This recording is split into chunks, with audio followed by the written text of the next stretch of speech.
Alright guys, welcome back to the channel. And today, I don't know what to call this. Well, I'm pretty much going to bring you along and show you what I'm doing.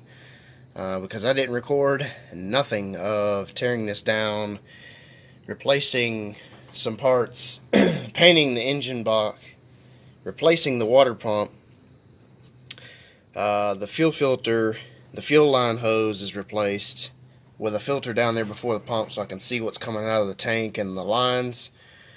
Both top and bottom radiator hoses are going to be new. Heater hoses to the heater core are new. Valve covers are new. Valve cover gaskets. Intake manifold is going to be new. And intake manifold gaskets. I'm not replacing the distributor, but it does have a new cap and rotor that is HEI. So, alright, so I guess pretty much just going to bring you along of what I'm doing.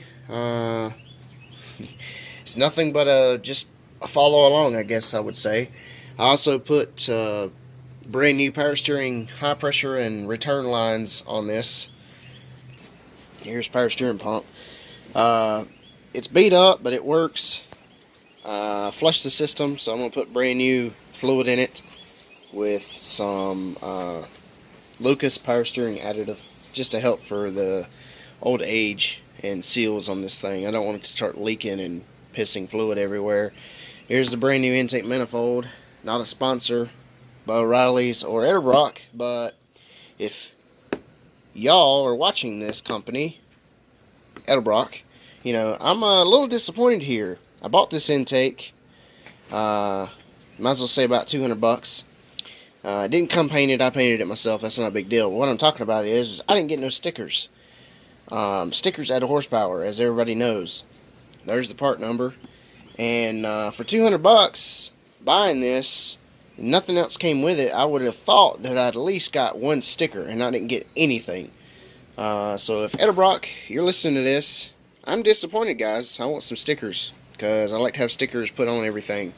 I got a few others on here. Jags, Flowmaster, Super Clean, Monster, and some others. But I got a whole back glass to fill up, so yeah, I'd appreciate it if I got some stickers.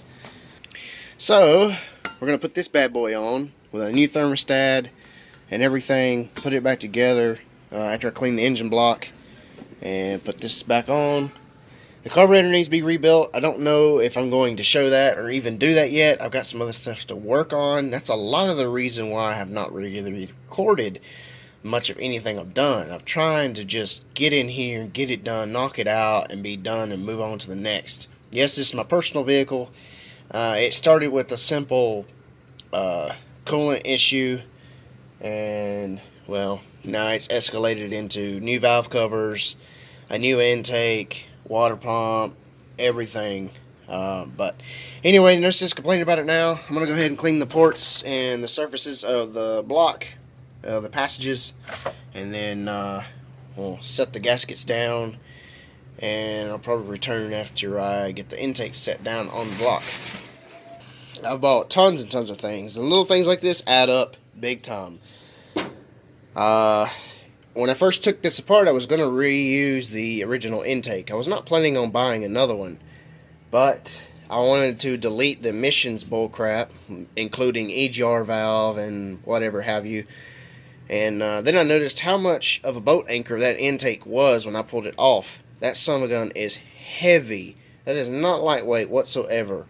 And plus it was dirty. It needed to be repainted to match the blue that I wanted, and I just didn't feel like doing all that. Best route, cheapest route, and to upgrade for more horsepower, and maybe like 10 horsepower if that, was to just go ahead and buy another intake. So that's what I've done.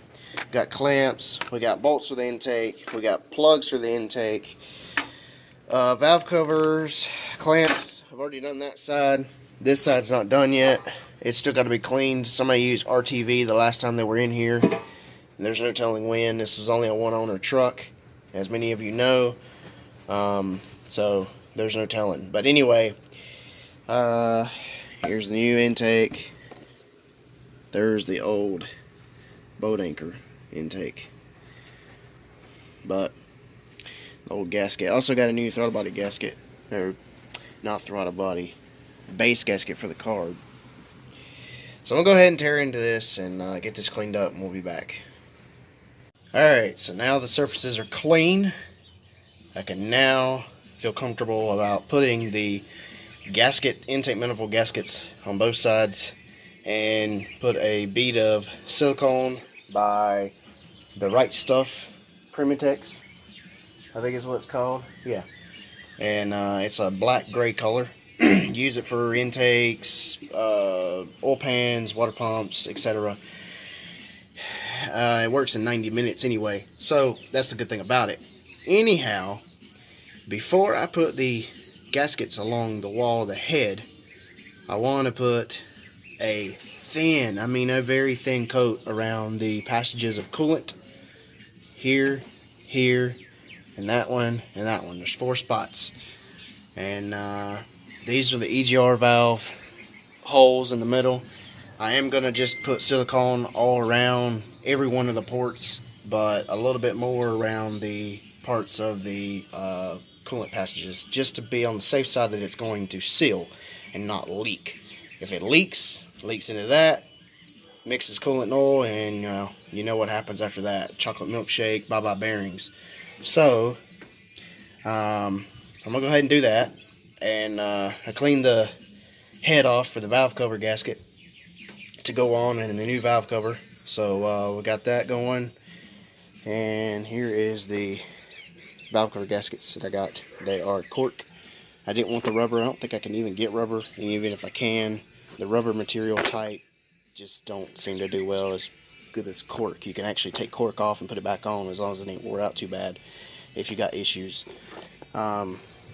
Like intake's done. So these come in the kit for the channel wall. Throw this away, but you do want to keep this guy for the distributor so the distributor don't leak.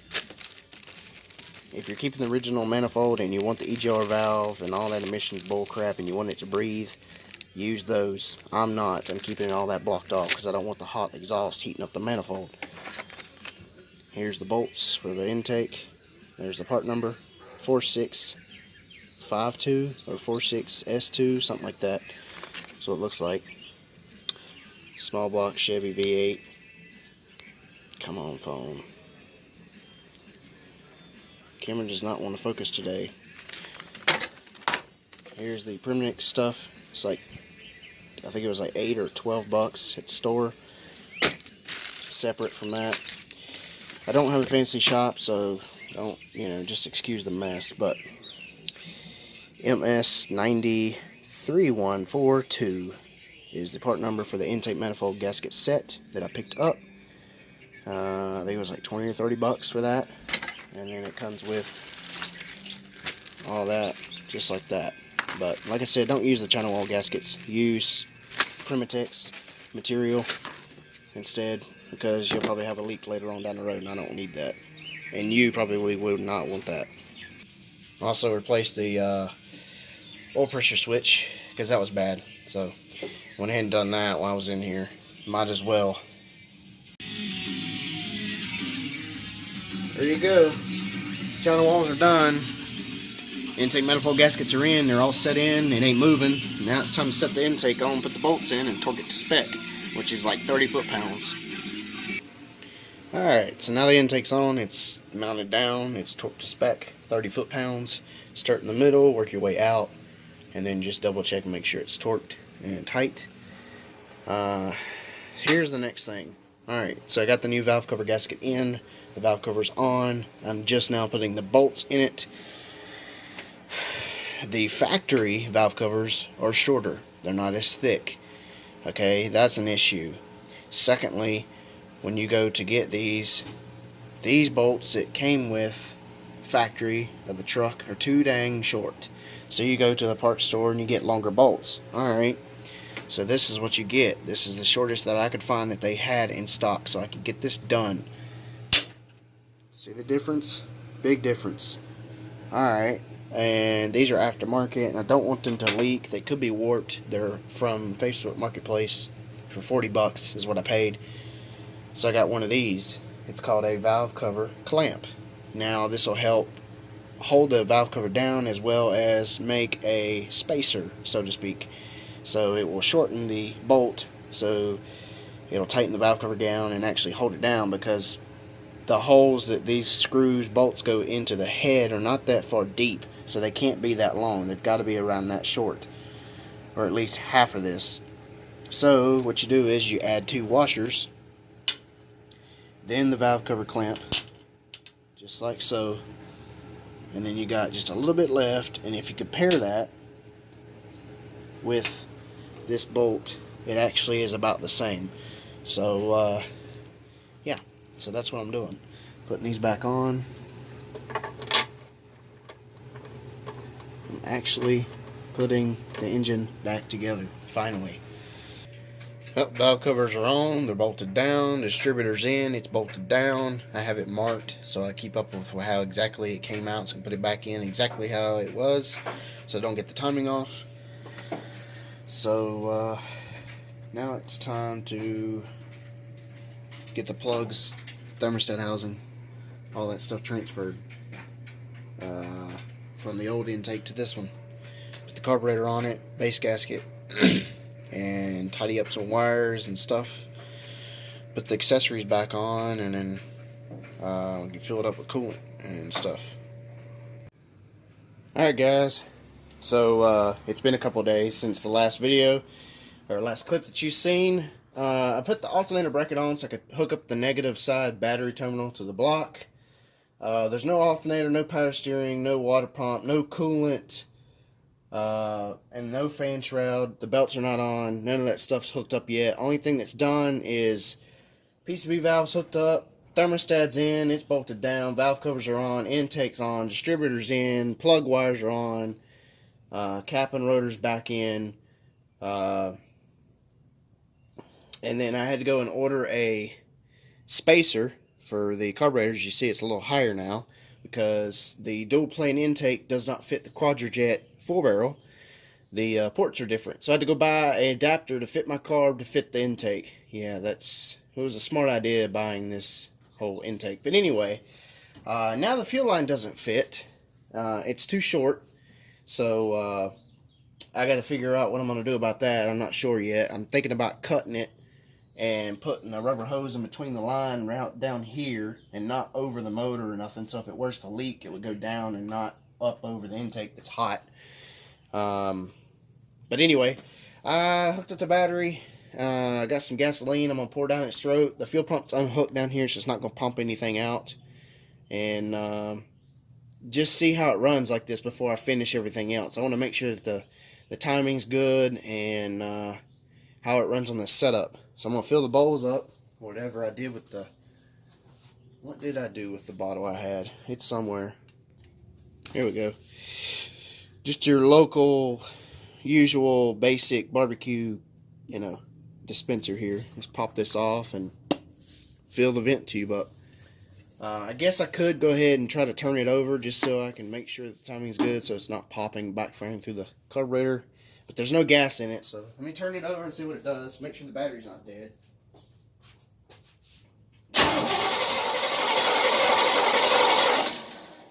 Alright. If anybody knows, right here is the vent tube. Or you could just do this. I just want to see if it barks off.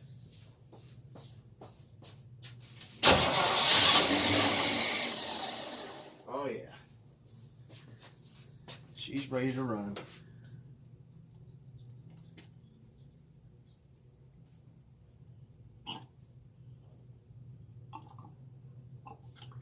Alright, that should be enough to let it run for less than 5 minutes, if that.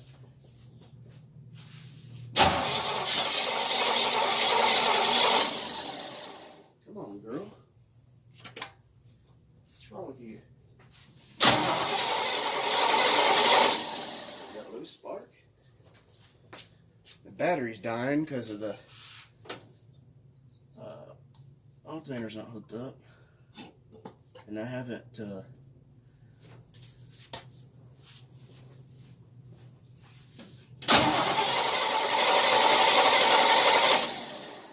on, what's going on here? I'm about to set the choke. Alright, choke set. Let's see what it does now. if the battery don't give out.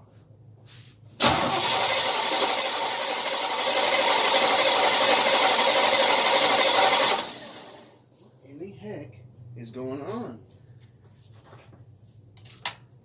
I must have lost spark. There we go.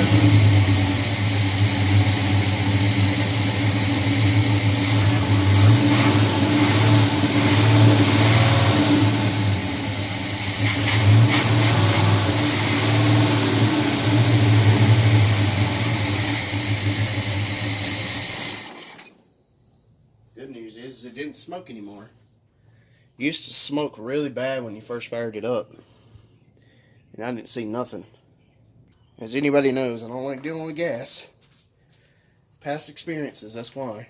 So let's fire it up again. I filled up the bowls. There's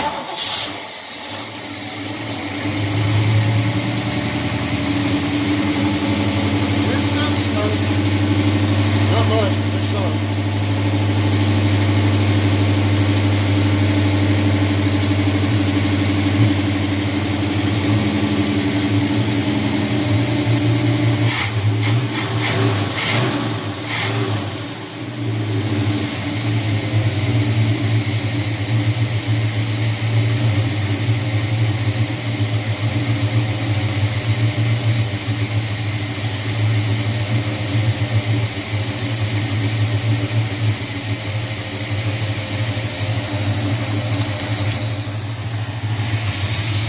Listen to that exhaust. And of course it does.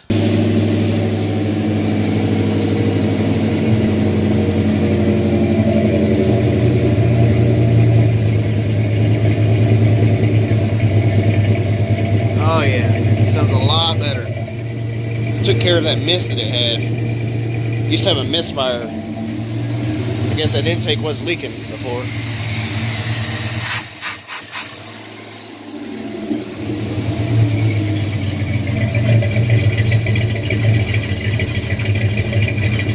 Oh yeah.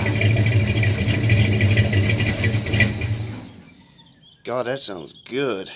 So sweet. Heck yeah, I guess that means that it all the timing and everything is in place where it should be. It's not popping, backfiring, or anything through the carburetor.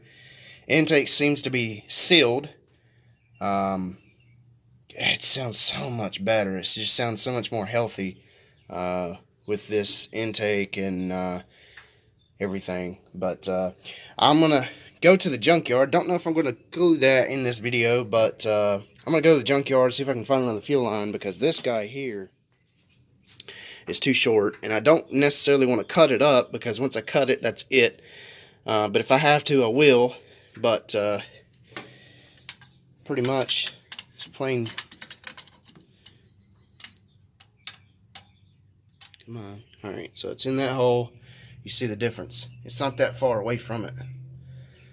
But I'd have to cut it right here where this long piece is at and put rubber hose in it in order to lengthen it to fit inside the carb. Come on. Alright, so if it fits there, yeah, definitely gonna have to do that. So I'm gonna go to the junkyard, find another 350, 305. Hopefully somebody's not grabbed the fuel line off of it, and get one of those, cut it, and make it work. That way I can still keep this just in case something happens and I want to go back to stock intake, or I don't know. I'm trying not to cut this one up unless I really have to. So I'm gonna go to the junkyard, see what I can find. If I can't find nothing and there's no other options, well, then I'll just have to cut this one and be done with it. So I guess the next thing is junkyard run, see what we can find. Okay, well, as you can tell, she's back together now. Yeah, I forgot to pick up the camera and record a lot of that, so I apologize for a lot of that. And you know, a lot of people are going to be a little disappointed because, you know, what the title is going to be, and I didn't really show exactly a whole lot. But like I said, I've been trying to get this done. This sucker's been tore apart for a month. And just digging into it, you know, it all started with a water pump replacement, and then it turned into everything else. It still needs a radiator. The radiator's got some corrosion in it, but well, I'll get one eventually. I doubt I'll record any of that. I may, who knows. But for now, it'll work. It's holding coolant. I gotta check all the fluids, and we're gonna take this sucker for a test drive after a month of sitting. All the vacuum lines and hoses are hooked up. Valve covers are in. Valve covers are bolted down. Intake's in. Spacer, the return spring, and the throttle cable's hooked up. Coolant's full. It's bled. Top and lower radiator hose, water pump, fan, alternator, power steering pump, new hoses, high and low. It's full of power steering fluid. Belts are new. I painted the alternator. It's not new. I just repainted it to make it look good, to match the rest of the engine bay. It's got new plugs and new wires, cap and rotor, as I mentioned before. And then the fuel line to the carburetor, or to the fuel pump. And then the fuel line I got from the junkyard. It goes from the pump all the way up to here. Somebody's already cut it. So I put new hose in, put it together, and it doesn't leak. It hasn't any issues. Thermostat's working great, so I'm going to fire it up, cold start, see how she acts. It has no choke anymore because the old intake actually had two hard lines that went from the carburetor. One of them went here, down to the middle right there. And then there was another one on the back side that went down to help it warm up, so to speak. But yeah, it's fully wide open, so we're going to see exactly just how good it does for a cold start. I have a feeling wintertime's going to be a pain in the butt to get this thing to run again when it's cold. It's about 60, 70 degrees today, so like I said, I'm going to check the coolant, the fluids real quick, and then we'll fire it up. Here's why I need another radiator. Yeah, it leaks a little bit. So that's fantastic after all that work I did. Oh yeah, that's another reason why I need another radiator. God, that's not good at all. Oil's nice and black, so it's going to be changed again. It only has barely 3,000 miles on it, and it's already dirty. Of course, as you've seen the inside, it didn't look too great. So whoever had this before, which was the original owner, never really changed the oil like they're supposed to have. Looks like it's kind of full on power steering fluid, so that's good. I had to retighten the line at the back, the high pressure line, because it was starting to leak. But I've already re-torqued down the bolts to the carburetor and the spacer because it got hot, cold. I want to make sure everything was tightened down and snug. I've went over all the clamps and stuff like that, rechecked them. So everything's good. So I'm going to fire it up, and I am going to put the original air cleaner back on it because the carburetor's not been rebuilt yet. I haven't done that. I've got the kit, just hadn't done it, and I don't want it to backfire or something happen and then it catch the whole thing on fire after I've done all this work. And I really don't want to lose the truck. So I'm going to put that on because those are more good to smothering out a fire than that.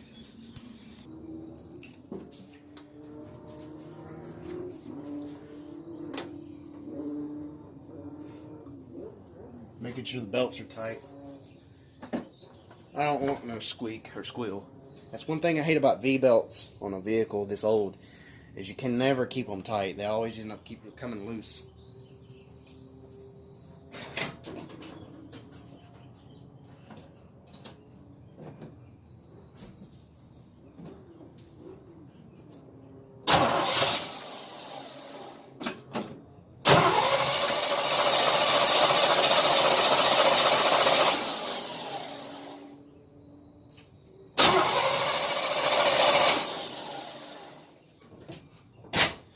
Okay, so it looks like I'm going to have that choke because it is not wanting to run without that. Great.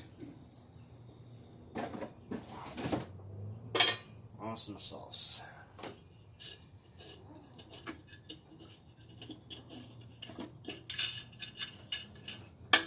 That's going to be an issue. I'm going to have to go get an aftermarket choke for this so I can pull it on the inside whenever I need it started up.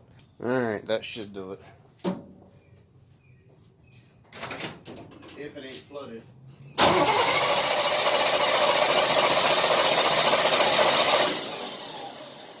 God, come on.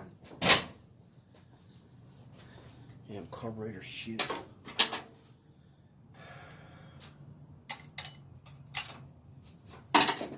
Start.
better than it used to.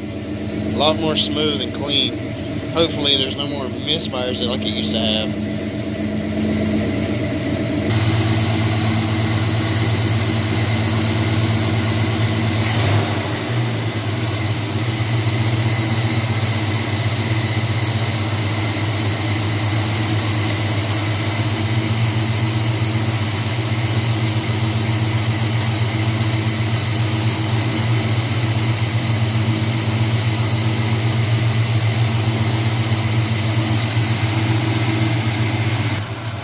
Man, that thing's purring like a kitten now. So much better than it used to be.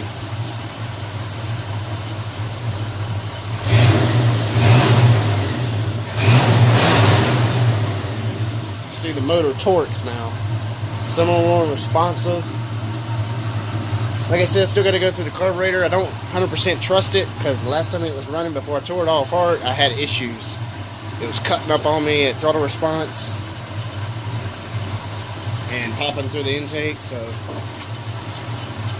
it most certainly needs to be gone through. But for now, I need to drive it, test it out. I gotta take a trash dump run, so what better choice than the option to do it now? Oh yeah, that's a mess to clean up. Thanks a lot, Chevy. Just kidding. Alright, so I'm going to briefly go over everything that I bought for the truck as far as these little knickknacks and parts and stuff like that, etc. Just so you'll have it. And if you skip through the video and you miss this part, well, that's on you. But here is everything that I pretty much that I could find that I still have that I didn't throw away that I used. Starting off with the intake manifold gasket set.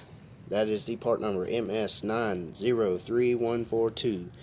I think it was like 20-30 bucks, and it comes with everything. But like I said, don't use these pieces right here for the EGR valve. I deleted all that junk. You don't need it. And don't use the gaskets for the channel wall. Use actual sealant. Then the valve cover gaskets themselves. There's the part number for those. They are cork gaskets. Here's the heater hose for the heater core. One was 3/4, 6 foot. He cut to fit, and the other one was 5/8. They were like $6 or something bucks a piece, something like that. And then you got the carburetor spacer that comes with 2 gaskets, all the bolts and screws. However, I will say, if this company by Mr. Gasket is watching, you need to improve on your adapter kit because, and there's the part number, 1932 is the part number. The kit, bolt screws that comes in that kit are not long enough in order to fit the carburetor at the back, because there is, as you can see, the nuts right there. It comes with nuts and bolts with a stud that goes through the spacer that is actually got slots in it, so the stud doesn't screw around and move when you tighten the nut down. It's not long enough. It barely comes up enough to bolt the carburetor down, and I've got to have enough in order to bolt the actual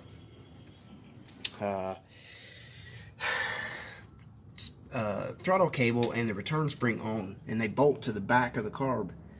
The last 2 bolts, 4 main bolts for the carburetor. The front 2 were fine. They're long enough. That was no issue. I actually thought it was going to be too long and hit the air cleaner, but it didn't. It actually fit just fine. But the back 2, yeah, they need to upgrade that, because that I'm not happy about. I mean, it was like almost 30 bucks for that kit, you know, and it should be better than that. Then you have the intake manifold bolts that I bought. There's the part number 4652 or 46S2, something like that. I picked these up for like 8 bucks at AutoZone, not a sponsor. Fits small block Chevy V8, 305, 350. They're chrome. I think they're chrome. Yeah, here's one of them right here. Comes in 12 in a pack. Let's see here. Then I've got the valve cover clamps. There's the part number for that. I bought 2 because you gotta have. It comes in 4 in a set, but you need, you know, 2 packets of these for each side valve cover. There's the part number 9817. These were 5 or 8 a piece, if I'm not mistaken. It could be more than that. And then you got the power steering hoses. Mine does not have a hydro boost, so if yours does, this won't work for you. There's the part number for the return hose. Then you have the high pressure hose, which is the metal to the rubber and metal again. Or metal rubber to metal. There's the part number for that one. 30 bucks, 20 something, 30 for that. And then I bought these plugs for the intake because it's an Edelbrock intake and it didn't come with anything but the intake. So you got to have these in order to cut off some of the ports that you don't need for your application. 60183 is the part number. And I think it was like 10 bucks for this kit. So, and I've only used 2 out of it. So I'll keep those. That pretty much fills up that gap. Filled up that gap. And then there's one on the very back of the intake, but I used the one off of the other intake to this one, so I didn't really need that spot. And then as for the biggest part of the thing, it was like 200 bucks from O'Reilly's, not a sponsor, Edelbrock. Very disappointed in you guys because you didn't give me any stickers, but here's the part number, 2701. So pretty much fits from 1986 and earlier, small block Chevy 305 350. So that's pretty much everything I got, everything that I could come up with that I still had left that I didn't throw away. And here's the fuel filter I picked up from Napa. I think it was like 8 or 10 bucks. There's the part number. That's that little guy right there, the clear filter before the pump. And then I've got one of these that I've had for a long time now, for a good while. Use on every cooling system I go to bleed. Very, very awesome to have. Saves such a mess. Now all this is not from that. This was before when I took the whole engine apart. So, but here's the part number. I think it was like 30 or 50 bucks for this. But it comes with everything that you'll need, adapters and bins and all that stuff. And when you're done with it, you clean it out and you store all the pieces and guts right back in its box. And you just put it right back on the shelf. So, highly recommend a no-spill funnel if you are working on a lot of projects or vehicles like I do. Alrighty guys, well I got back from a trip and well, did pretty good actually. It runs and drives so much better. I'm not going to go and do a driving video. I mean, you really can't really see anything. You really can't tell any difference on camera. So yeah, and this thing eats a ton of fuel, and with gas prices right now, I don't really want to keep wasting it because I went from a full tank almost to a half already, and that's terrible. But anyway, fire it up real quick. You see, I just had it run. It doesn't get any hotter than that, which is really good. Cooling system's bled. I mean, like, everything is perfectly like it should be. The carburetor started acting up again with the stuttering of like the accelerator pedal. Probably needs to be replaced in the carburetor. But like I said, I got the rebuild kit. Just hadn't had the time to go through that yet, but at least it runs and drives again. I can move on to other projects. Uh-oh. It's flooded itself. Yep, black smoke out the exhaust. That's going to have to be fixed.